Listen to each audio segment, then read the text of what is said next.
चलिए भाई आज स्टार्ट करेंगे प्रोबेबिलिटी। और आज हम लोग इसका बहुत ही बेसिक से कंसेप्ट से स्टार्ट करेंगे कि क्यों क्या इसका रियल लाइफ यूज होता है, ठीक है, क्यों इसको हम पढ़ रहे हैं। पहले ये सारी बेसिक बातें करें, फिर उसके बाद जो भी सब्जेक्टिव है उस पर आएंगे। तो 10-15 मिनट में केवल इतना समझेंगे कि इसकी रिक्वायरमेंट क्या हुई और क्यों हम लोग ये पढ़ रहे हैं, ठीक है।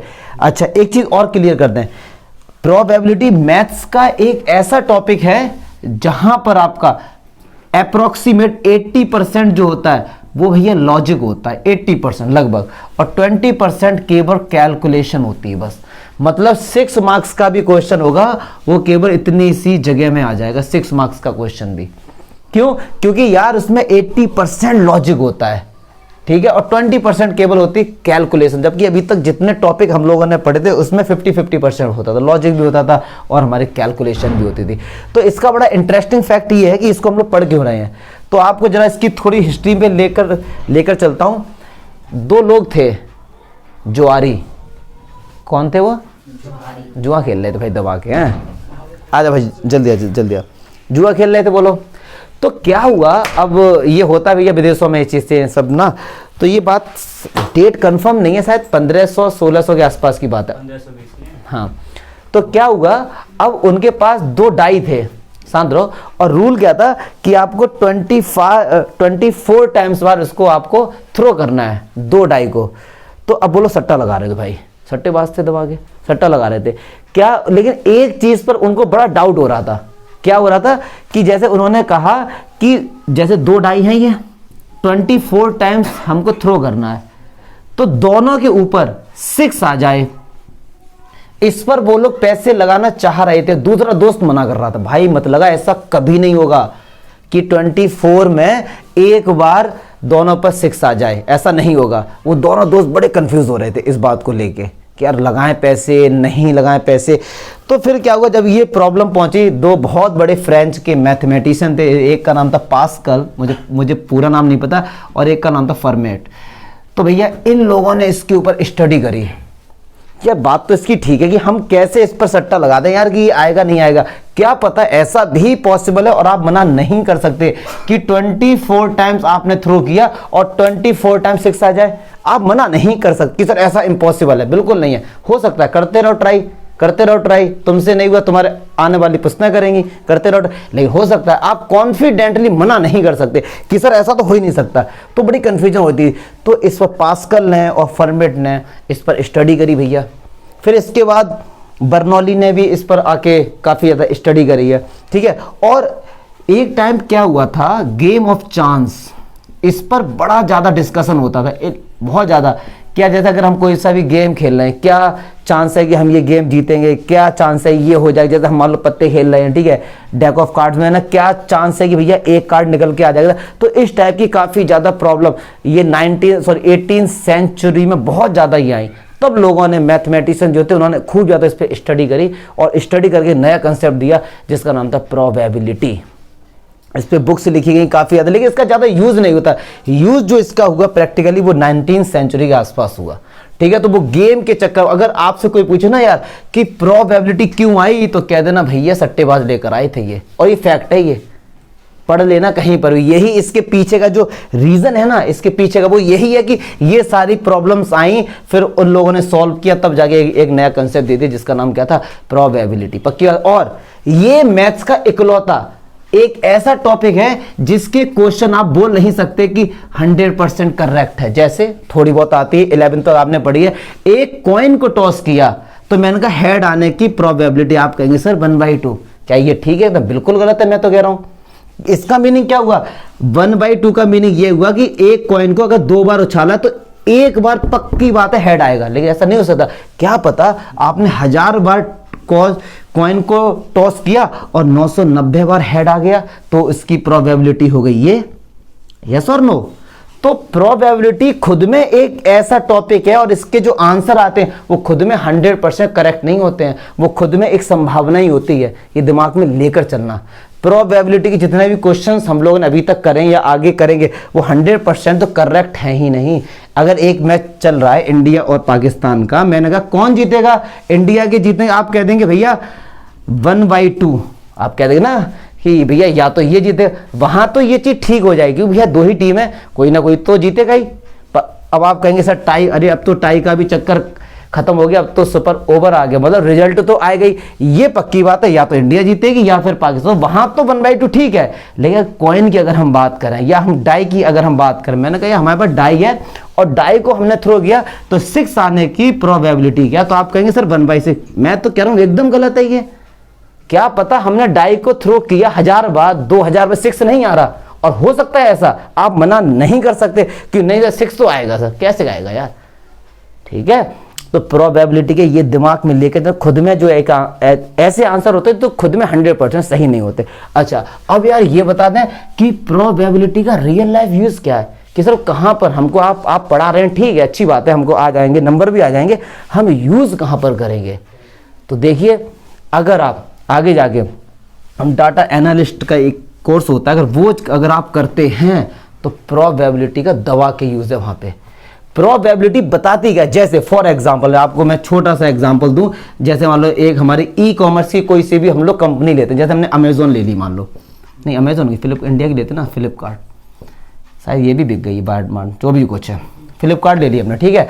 अब इन्होंने देखा कि यार अभी हमने एक सेल लेकर आए थे और सेल में हमने प्राइस इतने रखे थे तो हमारे इतने प्रोडक्ट बिक गए। समझना बात को, जानते इन्होंने 5-6 साल का ऐसा डाटा निकाल के उस पर एनालिसिस किया कि अगर मैंने इतने की छूट दी है तो ये प्रोडक्ट इतना बिका है, उससे पहले इतने की भैया हमने छूट दी थी तो हमारा प्रोडक्ट इतना बचा। तो अब पिछला सारा डाटा उन्होंने देखा और फिर उन्होंने अनुमान लगाया, क्योंकि अभी तो सेल आने वाली मान लो, तो उन्होंने एक अनुमान लगा लिया कि अगर इस बार हम इतना डाटा देंगे तो इतना तो प्रोबेबिलिटी है कि इतना तो आइटम हमारा बिक जाएगा, क्योंकि पिछला डाटा देखकर हमने एनालिसिस किया। पक्की बात नहीं कि उतना डाटा बिकी जाए, लेकिन वो क्या एक प्रोबेबिलिटी कि इतना तो यार होना ही चाहिए। जैसे फॉर एग्जाम्पल कोरोना के चक्कर में इस बार हुआ गया है, बहुत से बच्चों को प्रमोट किया गया है, ठीक है, किस बेस पर, उनके प्रीवियस मार्क्स को देखकर, यस और नो। अगर एक बच्चे को उन्होंने देखा फर्स्ट ईयर में 80% थे, सेकंड ईयर में 82 थे, इस तरीके से उन्होंने देखा कि बच्चा इतना तक, तो इस बार मैं कह रहा हूँ 84 तक आ ही जाएंगे। ये प्रोबेबिलिटी का कंसेप्ट है, क्योंकि 84 हैं थोड़ी ना उसके, क्या पता उसने फर्स्ट ईयर में कम मेहनत की हो, सेकंड ईयर में और थोड़ी ज्यादा, क्या पता थर्ड ईयर में वो बहुत ज्यादा पढ़ता तो उसके 95 आ जाते, यस और नो। तो ये जो आंसर, ये जो उन्होंने प्रमोट करके जो उसकी परसेंटेज दी है उसका प्रीवियस रिकॉर्ड देख कर दी है, ऐसा नहीं है कि ये 100% सही है। तो this is the real life example of the probability, yes और नो, पक्की बात है ना।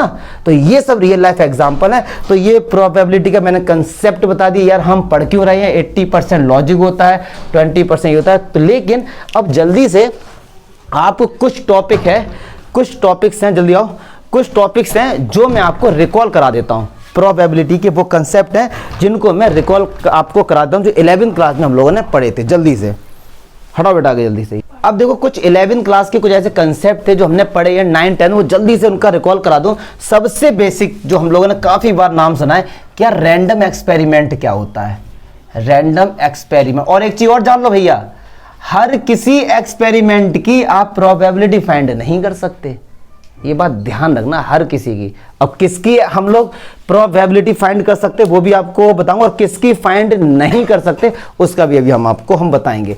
अब सपोज मैंने आपको यार एक कॉइन दिखाया नहीं है, बस ऐसे कहते देखो भैया हमारे पास कॉइन है एक, मैंने इसको टॉस किया, ठीक है, मैंने कहा क्या संभावना है कि दोनों पर हेड आएगा, तो नॉर्मली बच्चा बोलेगा 1/2, यस और नो। क्या पता वो 16 वाला सिक्का हो, दोनों तरफ हेड हो, यस और नो। तो जब तक आप प्रोबेबिलिटी तभी बता पाएंगे जब दो कंडीशन आपके पास हो, उसको हम लोग बोलते हैं क्या, रैंडम एक्सपेरिमेंट। मतलब क्या, पहला कि आप मोर देन 1, मतलब जो भी आप एक्सपेरिमेंट करने जा रहे हैं उसका आउटकम एक से ज्यादा हो, क्योंकि अगर उसका आउटकम एक ही होगा तो उसकी प्रोबेबिलिटी 1 हो जाएगी, क्योंकि वो डिफाइन हो जाएगा पहले से। यस, अगर मैं आपसे कहूं एक वीक में एक मंडे आने की प्रोबेबिलिटी क्या होती है, तो 99% बच्चे बताते हैं 1/7, क्योंकि उनके दिमाग में ये जो मतलब ठूंस दिया है कि भैया डे 7 हो गए, मंडे एक बार आएगा 1/7। रॉन्ग, एक वीक में एक मंडे आ गई, पक्की बात है, तो उसकी प्रोबेबिलिटी क्या होगी डियर, 1। ठीक है, तो कोई सा भी एक्सपेरिमेंट करें उसके एक से अधिक इवेंट हो, एक से अधिक आउटकम्स होने चाहिए। ठीक है। दूसरा काम क्या है कि you can't predict outcome in advance, मतलब आपको पहले से ही आउटकम नहीं पता होना चाहिए। अगर आपको पहले से ही आउटकम पता है भैया तुम कितनी बार भी टॉस कर लो आएगा यही, तो वहां तो प्रोबेबिलिटी 1 हो गई, यस और नो। अगर ये दोनों कंडीशन सेटिस्फाई होती हैं उसको हम बोलते हैं रैंडम एक्सपेरिमेंट, और इसी की ही प्रोबेबिलिटी हम लोग फाइंड कर सकते हैं। बस हर किसी एक्सपेरिमेंट की प्रोबेबिलिटी फाइंड नहीं कर सकते, आपके पास ये दो इंफॉर्मेशन होनी चाहिए। क्या? एक तो जो भी एक्सपेरिमेंट हो रहा है उसकी एक से अधिक आउटकम होना चाहिए, एक से अधिक। और दूसरी बात क्या है कि जो आउटकम आने वाला है वो आपको पहले से ही पता ना हो। अगर पहले से ही पता, जैसे टॉस हो रहा मान लो, आपको पहले पता भैया उछाल लो आएगा हेड ही, तो क्या रहा वहां पे प्रोबेबिलिटी तो 1 हो गई वहां पर, यस और नो। तो ऐसे एक्सपेरिमेंट को हम बोलते हैं रैंडम एक्सपेरिमेंट। फिर उसके बाद आता आउटकम्स। मैं जल्दी जल्दी बताऊंगा कि 11th क्लास का है, बस रिकॉल करा दो। आउटकम क्या था? कोई भी एक्सपेरिमेंट किया उनके टोटल आउटपुट क्या क्या आ सकते हैं। जैसे अगर आपने एक कॉइन को किया है तो क्या क्या आ सकता है? हेड आ सकता है, टेल आ सकता है, बस 2 ही आ सकते हैं, तो ये आउटकम हो गए। अगर इन्हीं आउटकम्स को करली ब्रेसेस के अंदर एक सेट के अंदर लिख दिया तो इसको बोलते हैं सैंपल स्पेस। क्या बोलते हैं इसको? Sample space. पक्की बात है, ठीक है। और इवेंट क्या होता है? इवेंट क्या होता है? any subset of sample space. देखो कहने को तो ये इसकी according to math, according to NCERT ये इसकी डेफिनेशन, बट हम लोग इस पर नहीं जाएंगे, समझेंगे इवेंट क्या होता है। जैसे मैंने आपसे कहा कि यार मैंने डाई को थ्रो किया है, तो आपको पक्का पता डाई को अगर थ्रो किया है तो 1 2 3 4 5 6 ही आ सकते हैं। अब आप ऐसे इवेंट बनाइए कि जिनका आउटकम जिसका जो भी आंसर आएगा इसके अंदर ही होना चाहिए। जैसे आपने एक बना दिया मान लो ई की ऑड नंबर्स के लिए, कि अगर आपने डाई को थ्रो किया है तो ऑड नंबर्स आने चाहिए। तो ऑड नंबर्स कितने हैं? 3/6। क्लियर है? बात समझ में आ रही है ना? लेकिन आप ऐसा नहीं बना सकते इवेंट कोई भी कि भैया हमने एक डाई को थ्रो किया है तो बताओ कि उसके ऊपर 10 आ जाए, तो क्या ये इवेंट है? नहीं है। क्यों? इसका जो भी आंसर आएगा वो उसमें है ही नहीं, तो इसको हम इवेंट नहीं बोल सकते। बात समझ आ रही है? मतलब ऐसे क्वेश्चंस आप करो जिसका आंसर इसमें हो, उसकी प्रोबेबिलिटी 0 ना हो, बस। बात समझ आ रही है? उसकी प्रोबेबिलिटी 0 ना हो, क्योंकि इवेंट तो हम ये भी बना सकते हैं कि भैया एक डाई को हमने थ्रो किया है और बताइए उस डाई के ऊपर हेड आ जाए। Is it possible? नॉट। जब भैया डाई थ्रो किया तो 1 2 3 4 5 6 आएंगे, तो जो अभी मैंने बोला कि उसके ऊपर हेड आ जाए तो वो इवेंट नहीं है, कि उसका आंसर तो 0 आएगा, वो इम्पॉसिबल इवेंट है। चमका? बात समझ आई ना मल्होत्रा? क्लियर नहीं चीज? तो वो इम्पॉसिबल इवेंट है। अगर टोटल नंबर ऑफ इवेंट क्या होते हैं? टोटल नंबर ऑफ इवेंट होते हैं 2⁻⁴ सैंपल स्पेस, जितने भी उसके सैंपल स्पेस है, तो इसका हो जाएगा 2⁻⁶। कितने सैंपल स्पेस के अंदर कितना है? 6 है, तो 2⁻। ये सब 11th क्लास का है, मैं केवल जल्दी जल्दी आपको बस बता रहा हूं। फिर एक आता है म्यूचुअली एक्सक्लूसिव।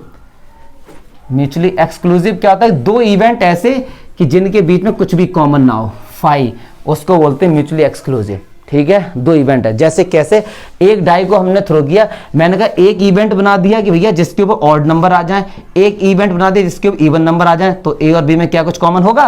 नहीं होगा। तो ए और बी दोनों को मिलाकर हम बोलेंगे म्यूचुअली एक्सक्लूसिव। एक्सक्लूसिव मीन्स होता है उसको छोड़कर। एक होता है exhaustive event. Exhaustive means he होता है सभी को मिलाकर, तो एग्जॉस्ट होता है 2 एलिमेंट को लेके और सैंपल स्पेस ही बन जाए।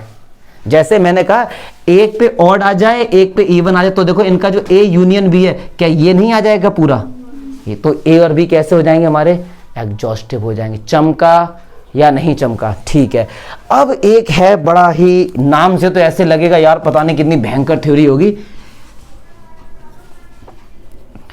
Axiomatic approach. मैं थोड़ा सा इन सब जो अपना बिलीव कम करता हूँ, ये इसका मैथमेटिक की जो लैंग्वेज मैं देसी तरीके से अपना पढ़ा था वही आपको समझाता। एक्सियोमेटिक अप्रोच क्या होती है?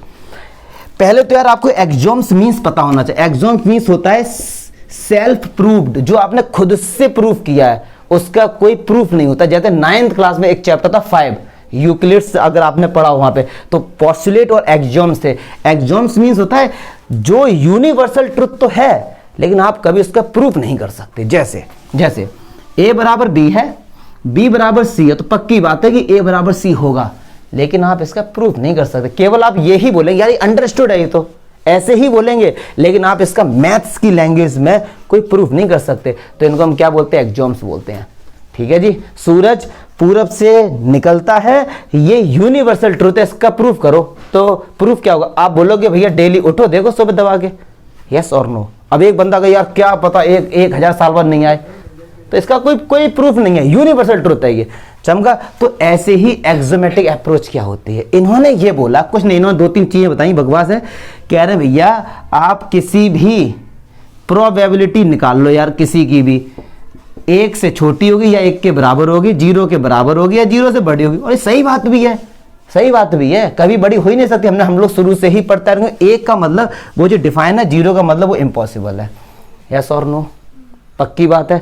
अच्छा, और फिर दूसरे में इन्होंने ये भी बोला है कि अगर किसी भी सैंपल स्पेस के हर इन पॉइंट, एक पॉइंट को बोला जाता है सैंपल पॉइंट या सिंपल पॉइंट, कुछ भी बोल सकते हैं। ये कह रहे हैं कि अगर हम किसी भी इवेंट की प्रोबेबिलिटी निकालते हैं तो उसके सैंपल पॉइंट की प्रोबेबिलिटी ऐड कर दो, तो उसका भी आंसर हमेशा 1 आएगा। अब देखो ये चीज मैं आपको बताता हूं क्या कहना चाह रहे हैं। उसका आंसर हमेशा क्या आएगा? 1 आएगा। जैसे ये क्या बोलना चाह रहे हो, बहुत सिंपल सा एग्जांपल लेकर बताऊंगा। एक मैंने कॉइन को टॉस किया, हेड आएगा या फिर टेल आएगा, तो हेड आने की प्रोबेबिलिटी इसकी अलग निकालो, कितनी आएगी? टेल आने की, दोनों को ऐड करो, 1 नहीं आ गया? यस और नो? ऐसे ही एक और एग्जांपल लेते हैं, छोटे छोटे क्यों, अभी 11th का कंसेप्ट समझा, इनका यूज है ना। अब मैंने एक डाई को थ्रो किया यार, तो 1 आने की प्रोबेबिलिटी, 2 आने की 1/6, इन सबकी 1/6 से ऐड कर तो 1 नहीं आ जाएगा? तो बस यही तो है, इसका प्रूफ नहीं है, ये यूनिवर्सल ट्रूथ है कि ऐसा होगा। तो ये एक्सोमेटिक अप्रोच है। क्लियर है? नाम से ऐसा लगा पता नहीं क्या होगा, घंटा कुछ नहीं है उसने, तरीके से समझो प्यार से कि ये चीजें क्या होती है एक एक करके। अब जो 11th का सबसे लास्ट कंसेप्ट बताया उसका नाम है इक्वली लाइकली आउटकम, और उसका इतना यूज है ना, इसमें सारे बच्चे कंफ्यूज होते हैं। आज वो कंफ्यूजन आपकी दूर हो गई। अभी तक हम लोग सब्जेक्ट अगर नंबर वाली बात करें तो अभी केवल कंसेप्ट क्लियर हो रहे हैं। लास्ट टॉपिक बचा है, उसके बाद आएंगे 12th क्लास का जो भी कंसेप्ट है। अब पढ़ेंगे इक्वली लाइकली आउटकम, और आज एक बहुत बड़ा डाउट दूर होगा आपका, हटाओ इसे। इक्वली लाइकली आउटकम सुनते आ रहे हैं बचपन से, क्लास 9th से। ठीक है, एक फॉर्मूला पढ़ा है शुरू से ही, 9th में आई थी, 8th में भी आ गई अब तो। प्रोबेबिलिटी का जो भैया फॉर्मूला पढ़ा है, probability of any event E favourable outcome upon total outcome. Yes और नो? यही तो फॉर्मूला पढ़ते आए अभी बचपन से। लेकिन आप दिमाग में ये रख लो भैया, ये फॉर्मूला तभी अप्लाई होगा जब इक्वली लाइकली आउटकम्स होंगे, अदरवाइज ये फॉर्मूला भी गलत है। अब आप कहेंगे सर पहले ये तो बता दो इक्वली लाइकली आउटकम का मीनिंग क्या होता है। अब सुनो ध्यान से, इक्वली, तो इससे पहले अगर मैं कॉइन की बात करूं तो 2 प्रकार के कॉइन होते हैं। एक होता है फेयर कॉइन, जिसको बोलते हैं अनवाइज्ड कॉइन, अनवाइज्ड कॉइन। एक होता है वाइज्ड कॉइन। अगर इसकी हिंदी बोले बाइज्ड कॉइन का मतलब होता है जो पक्षपात करते हैं, फेवरेटिज्म करते हैं, जो पार्शियलिटी करते हैं। ऐसे भी कॉइन होते हैं, जैसे सोले वाला सिक्का, खोटा सिक्का बोल लो कोई, वो कैसा था? बाइज्ड था, दोनों तरफ एक ही चीज थी। या कुछ लोग ऐसा भी करते हैं, ऐसा आप देखेंगे आगे आगे, कि कॉइन को कुछ ऐसी जगह पर बोलो हिट करते हैं कि 90% चांस होता है कि हेड आएगा, ऐसा कर देते हैं लोग।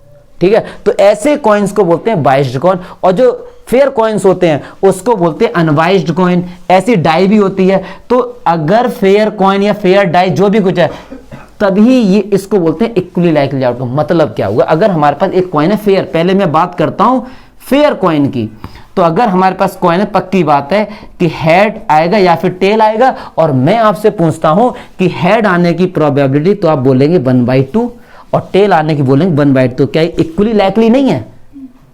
हेड आने की भी 1/2 है और टेल आने की भी 1/2 है। तो अगर मैं आपसे पूछता हूं कि भैया एक कॉइन को हमने थ्रो किया है तो हेड आने की प्रोबेबिलिटी बताओ, तो आप फॉर्मूला लगाते थे कि फेवरेबल आउटकम मतलब 1 H है और टोटल 2, तो 1/2 ये वाला फॉर्मूला आप लोग लगाते थे। यस और नो? ऐसे ही एक डाई को मैंने थ्रो किया यार, मैंने कहा उसमें आएंगे भैया 1 2 3 4 5 6, तो मैंने आपसे कहा कि भैया दोनों के ऊपर, मतलब सॉरी, जो मैंने डाई थ्रो की है उसके ऊपर इवन नंबर्स आ जाएं, इसकी प्रोबेबिलिटी क्या होगी। तो अभी तक हम लोग देखो ऐसे करते थे, हमने ये देखा कि हम चाहते क्या है, क्योंकि होता क्या है फेवरेबल आउटकम, हम किस चीज का ये फेवर कर रहे हैं, हम क्या चीज चाहते हैं कि ऊपर इवन नंबर आ जाए। तो कितने हैं 3 और टोटल कितने हैं 6। तो ऐसे ही तो आंसर आता था 1/2, यस और नो। ये ऐसे नहीं आता था, पता है आंसर एक्चुअली में आता कैसे था, वो ऐसे आता था 2 आने की प्रोबेबिलिटी 1/6, 4 आने की प्रोबेबिलिटी 1/6, 6 आने की कर दो ऐड भैया इनको, तो देख लो जरा 1/2 आ जाएगा। यस और आता ऐसे था, लेकिन हमको ये उस समय नहीं बताया गया था, क्योंकि 9 से लेके 11 तक इक्वली लाइकली आउटकम्स ही होते थे। हर किसी का एक जो अगर एक एक सैंपल पॉइंट की प्रोबेबिलिटी निकालना तो हमेशा इक्वल आएगी ना, तो इसको बोलते हैं इक्वली लाइकली आउटकम्स। यस और नो, पक्की बात है, ठीक है जी। लेकिन डियर अब सुनो, अब मैं आपसे कहता हूं कि मैं एक कॉइन लेकर आया, ठीक है, और कॉइन पे मैंने कुछ इस एंगल से उस पे हैमर चलाया कि हेड आने की प्रोबेबिलिटी, अगर एक कॉइन है मेरे पास तो मैंने उछाला तो हेड आने की प्रोबेबिलिटी होगी 3/4 और टेल आने की होगी 1/4। सुनना ध्यान से अब, ठीक है। अब मैंने आपसे कहा कि उसके ऊपर हेड आने की प्रोबेबिलिटी, तो क्या आप 1/2 बोलेंगे? बिल्कुल नहीं बोलेंगे, क्योंकि हमने तो उसकी 3/4 कर दी है। यस और नो? अब तो मैंने इंटेंशनली उसकी 3/4 कर दिया, तो ये फॉर्मूला फेल हो गया हमारा, क्योंकि अगर इस फॉर्मूले की बात करें हम लोग तो उसमें तो यही था कि हेड आने की तो 1/2 होगी। यस और नो?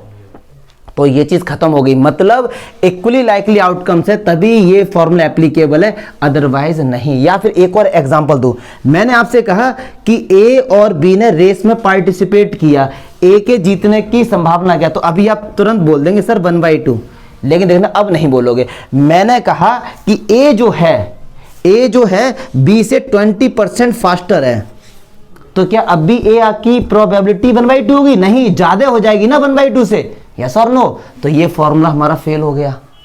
ये फॉर्मूला तभी लगता है जब हमारा इक्वली लाइकली आउटकम्स होता है। अब देखो जरा, मैंने आपसे क्या कहा कि हमने कॉइन को ऐसा कर दिया, प्लीज। अब मैंने ऐसे कॉइन लिए हैं कि जिनमें हेड आने की प्रोबेबिलिटी 3/4 है और टेल आने की 1/4 है, तो मैंने 2 कॉइन लिए वैसे और उनको भैया मैंने थ्रो कर दिया, तो टोटल आउटकम्स तो ये हो जाएंगे ना।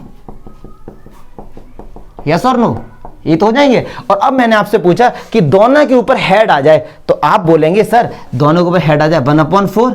यस और नो? लेकिन ये तो गलत हो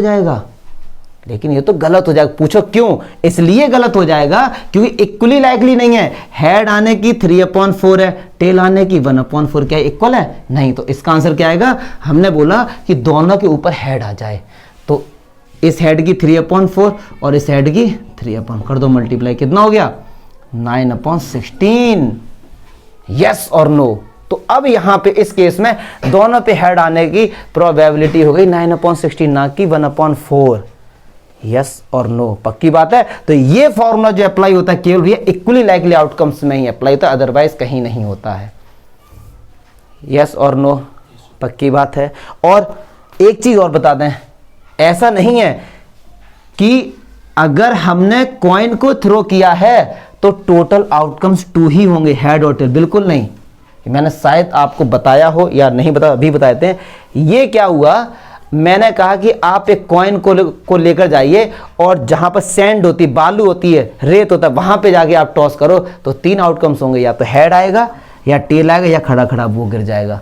तो ऐसे में हेड आने की प्रोबेबिलिटी 1/3 होगी। और ये गलत नहीं है, बिल्कुल सही है, क्योंकि नीचे आता क्या, टोटल आउटकम्स क्या क्या हो सकते हैं। तो अगर आपने कहीं ऐसी जगह पर गए जहां पर मिट्टी है तो उसके 3 आउटकम्स होंगे। इसीलिए एनसीईआरटी में 9th क्लास की अगर आप आज जाके बुक उठा के देखें, नॉट एनसीईआरटी किसी भी बुक में, तो वहां पे बोला जाएगा कि हमने जो कॉइन को थ्रो किया है, एक तो वो फेयर कॉइन है और नीचे वो क्या है, प्लेन है। ये उन्होंने एम्फेसाइज किया, इस चीज को बताया है। अगर नीचे प्लेन नहीं होगा तो हर कॉइन में हेड आने की प्रोबेबिलिटी 1/3 होगी, क्योंकि टोटल आउटकम्स कितने हो गए, 3 हो गए। बात समझ आ रही है? तो उन्होंने ये चीज वहां पे भैया मेंशन कर दिया कि जो हम थ्रो कर रहे हैं ना यार, उसको हम किस पे कर रहे हैं, प्लेन पे कर रहे हैं। चमका? पक्की बातें हैं।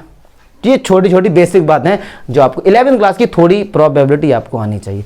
पक्की बात है। 11th क्लास का ये सारा चक्कर खत्म हो गया। अब भैया हम आते हैं 12th क्लास के 13.1 के इंट्रो पार्ट पे। एक नई प्रोबेबिलिटी पढ़ेंगे जिसका नाम है कंडीशनल प्रोबेबिलिटी।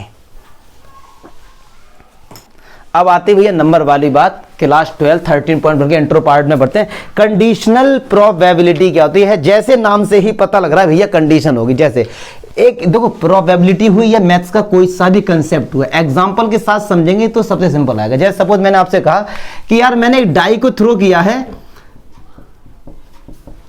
और क्या प्रोबेबिलिटी होगी कि उसके ऊपर इवन नंबर आ जाए? तो आप तुरंत बताएंगे सर इवन नंबर कितने हैं? 3/6, 9, 10, 11 तक ऐसे ही पढ़ा, कोई भी कंडीशन नहीं होती थी वहां पे। यस और नो? अब इसी क्वेश्चन को थोड़ा सा मॉडिफाई करता हूं।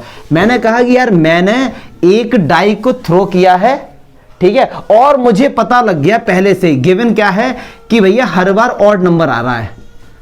क्या आ रहा है? गिवन है कि ऑड ही आ रहा है।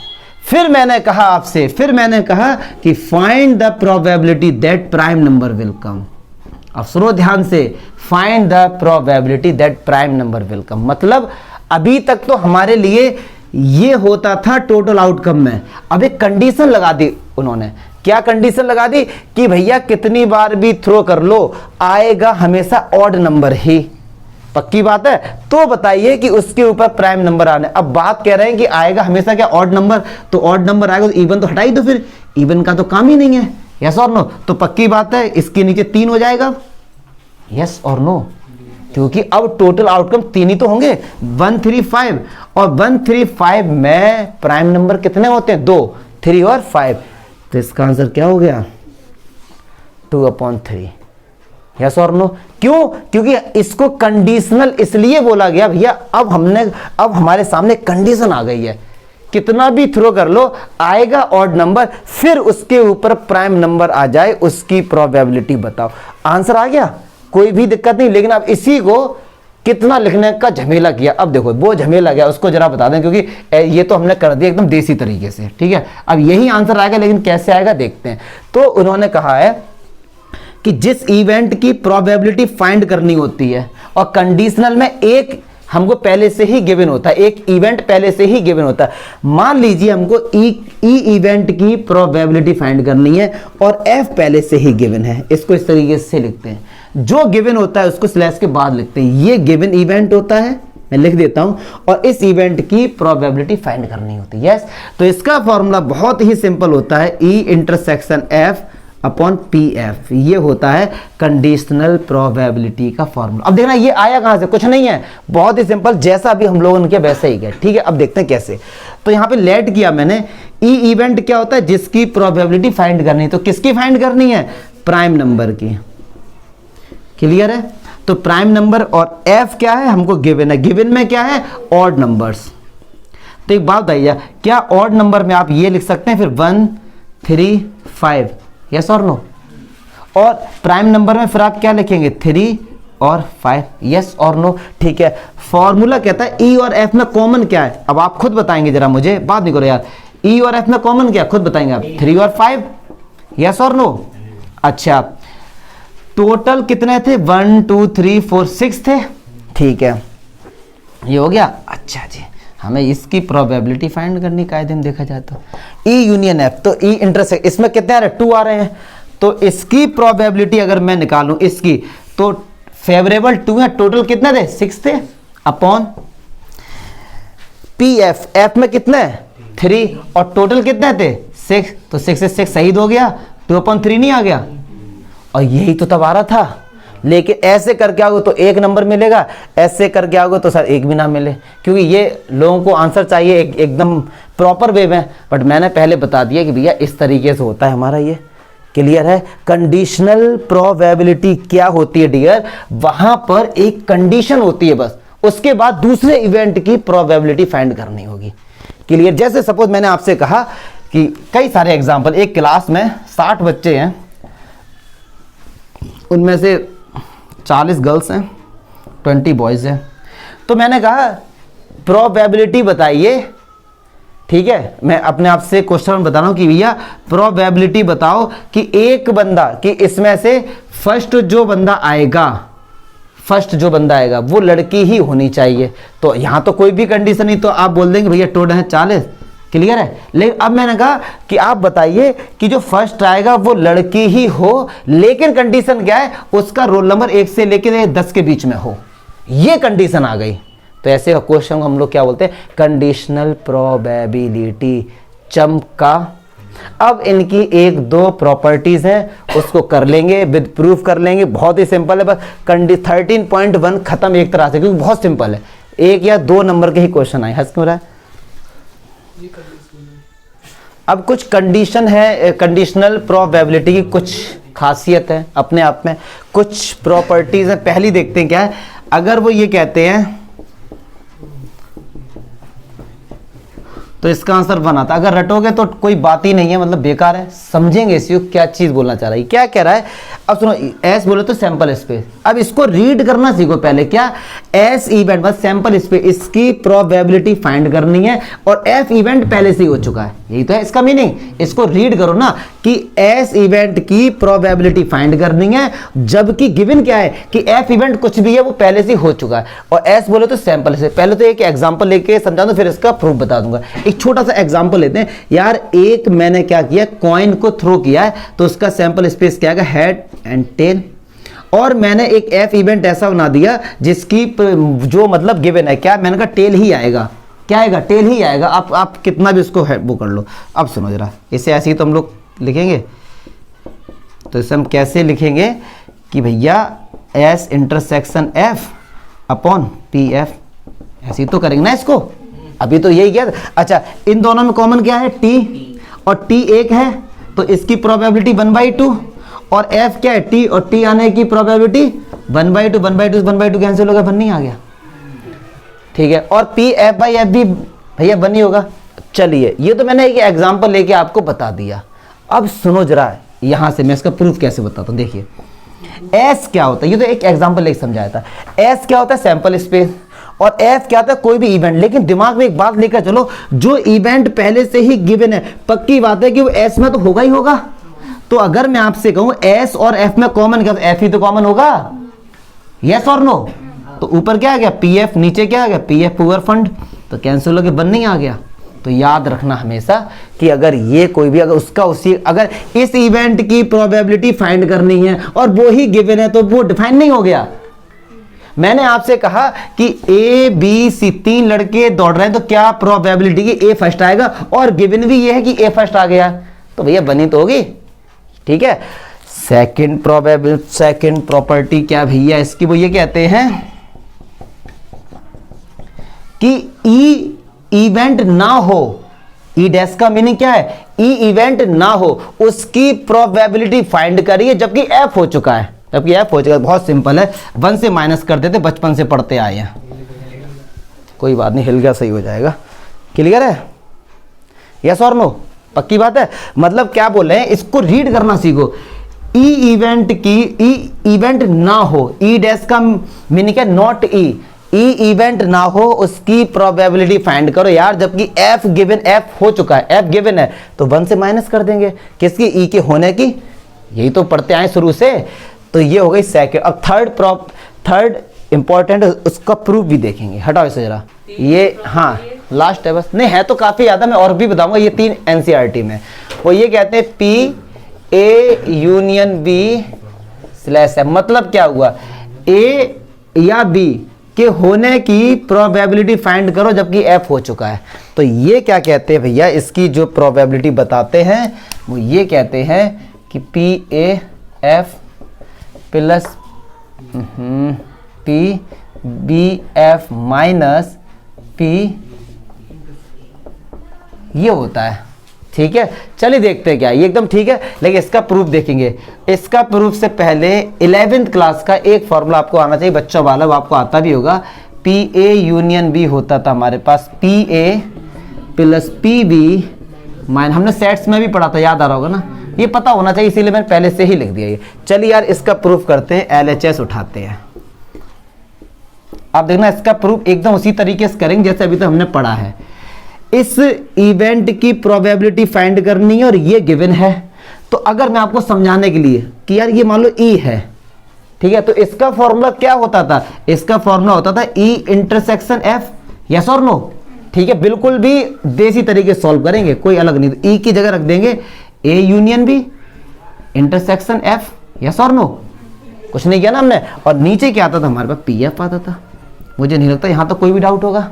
चलिए अब लगाएंगे डिस्ट्रीब्यूटिव प्रॉपर्टी, जो हम लोगों ने 11वीं क्लास में पढ़ी थी। क्या कहती है वो भैया, इसका इसके साथ मल्टीप्लाई बोल दो या कुछ भी, तो क्या होगा, A union F intersection B union F, yes और नो। सही सही लिखा हम लोगों ने, सही लिखा ना, हाँ एक है इसका, ठीक है, अपॉन F।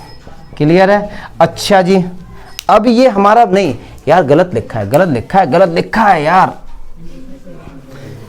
यहां पर होगा ये A intersection F union B intersection F।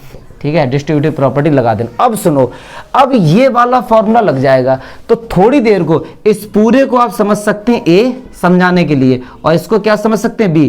तो क्या ये P A यूनियन B का फॉर्मूला नहीं बन गया? अच्छा एक चीज और बता, जब अभी कंफ्यूजन होगी तो हो सकता है आपको भी हो, तो डिस्ट्रीब्यूटिव प्रॉपर्टी का मीनिंग समझते क्या, ये पूरा इसका मल्टीप्लाई होगा इसके साथ, तो A इंटरसेक्शन F और यूनियन तो है ही, इसे ऐसे लगा दिया, इसका इसके साथ। ठीक है, चलिए अच्छा ये वाला फॉर्मूला लगाएंगे, तो ये वाला फॉर्मूला क्या होता है, PA, तो PA कितना है, A इंटरसेक्शन F, यस और नो, प्लस फिर क्या होता है PB, B कितना है, B इंटरसेक्शन F, यस और नो, माइनस A और B का क्या इंटरसेक्शन। अब मैं अलग आपको लिख के दिखा दूं, इन दोनों के बीच में साइन किसका है, इंटरसेक्शन। तो देखो, हाँ सुनो सुनो सुनो सुनो सुनो, कहां पर, अच्छा ये, हाँ यार इंटरसेक्शन डरा देते तुम लोग तो यार। अब सुनो, A इंटरसेक्शन F, ये तो A हो गया, कह रहे हैं कि A और B में किसका साइन है, इंटरसेक्शन। A तो ये लिख दिया, और इंटरसेक्शन B इंटरसेक्शन है। अब ये क्लास 11 का कंसेप्ट आ गया, जब इंटरसेक्शन होता है कोई भी नंबर एक से अधिक बार आता है, उसको एक ही बार लिखते हैं। ठीक है, तो क्या हम इस पूरे को ऐसे लिख सकते हैं, A intersection B intersection F। बिल्कुल, इंटरसेक्शन का मीनिंग होता है कॉमन लेना, एक को आप कितनी बार भी लिख दो, कॉमन तो एक ही चीज होगी ना इनमें। तो ये 11th का है, मैं प्रूफ तो बता रहा हूँ, एग्जाम में नहीं आएगा, डोंट वरी अबाउट इट। चलिए अब क्या करते हैं, अच्छा PF का इसके साथ भी डिवाइड होगा, इसके साथ भी होगा, इसके साथ भी होगा। अब मैं अलग अलग डिवाइड कर देता हूँ, इसके साथ कर देता हूँ PF का डिवाइड, इसके साथ भी कर देता हूँ PF का डिवाइड, और इस, अब सुनो A इंटरसेक्शन F, अब क्या हम इसको ऐसे ये नहीं लिख सकते, इसका मीनिंग क्या होता है, A हो चुका है, नहीं A की प्रोबेबिलिटी फाइंड करनी, F पहले से गिवन, इसी तरीके से तो लिखेंगे ऐसे, इसको क्या लिखेंगे P by F, और इसको एक समझ लो, इसको एक समझ लो, इसको एक समझ लो, तो इसे कैसे लिखेंगे, minus PA intersection B dash F। चमका, ये प्रॉपर्टी का, थर्ड प्रॉपर्टी का प्रूफ कर लिया हम लोगों ने। ठीक है डियर, अच्छा कुछ प्रॉपर्टीज और भी हैं, लिखवा देता हूं मैं, एनसीईआरटी में नहीं है, और आगे एक दो क्वेश्चन हो सकता है उनका यूज हो, तो इसको लिख लो भैया, फिर उसके उनको भी लिखवा देता हूं। हाँ ये और ये, इसी को तो प्रूफ किया है, ये नहीं, ये कहाँ लगे, इसमें डैश लगा हुआ, इसमें डैश कहाँ है, इसमें एफ भी तो लगा है ना। ठीक है, तो ये मैंने बेसिक जो भी फॉर्मूलेज हैं सारे लिखा दिए, एक बात समझ लो, जो अभी हम लोगों ने प्रूफ किया था, अभी हम लोगों ने ये वाला फॉर्मूला प्रूफ किया था। तो अगर A और B डिसजॉइंट हैं, मतलब उनके बीच में कुछ भी कॉमन नहीं, तो इसकी प्रोबेबिलिटी 0 हो जाएगी। तो जब ये दोनों डिसजॉइंट हैं, तो ये फॉर्मूला ये बन जाएगा, ये वाला ऑटोमेटिक 0 हो जाएगा। ठीक है भैया, लिख लो, इंट्रो पार्ट 13.1 का खत्म, अब एग्जाम्पल का अलग वीडियो बनाएंगे 13.1 के।